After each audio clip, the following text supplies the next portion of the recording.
Nice. Well, thank you for that. It's fascinating to know where people are and to hear where people are on kind of their spiritual spectrum Hmm. and journey. And some people, they might be listening to this and they've thought of these objections or there's some maybe some stones in the path that they've tripped over a little bit along life's way, and they look at the negative news that they've heard of church, and then they hear of this good savior or this opportunity for like I stand at the door and knock. Hmm. And how do you reconcile maybe some of the evil or the dark things that get attached to certain forms of Christianity, and then let's say what you discover through relationship? I think a lot of the abuse that you're talking about is absolutely real. I've experienced it myself. A lot of the hurt and the pain and the legalism is a term we use when we demand that people follow a certain set of rules in order to approach Christ.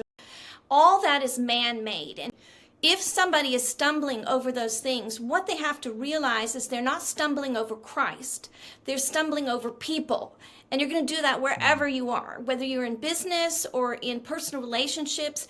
People are going to hurt you because they're flawed and they forget things, or they act out of traumas in their own past, or whatever it is. I have learned as a pastor's kid who has been through it. Okay, when I say that I have Yes. been through abuse, I have been through it as a pastor's kid. And the way you hold on to it is you release people. You say, I'm not going to hold it against you. I'm going to forgive the person, but I'm going to stay true to what Christ is. And so if people say, well, I like the sound of that, I want to know who that Christ is. The Bible is the best revelation of who Christ says he is, whether it's from the Old Testament and he's appearing to Hagar, who's been cast out in the desert twice by Abraham, who's supposed to be this Mm-hmm. great and wonderful patriarch, but he cast her out into the wilderness to die with his child. With I mean, his son. this Yes. is not a good situation. But Jesus Christ appears to her and he says, I see you, go back. I'm going to take care Mm. of you. There's a purpose for you. There's a purpose for your child. And she names him. She says, you're the God who sees me. And she's actually the only woman who names God.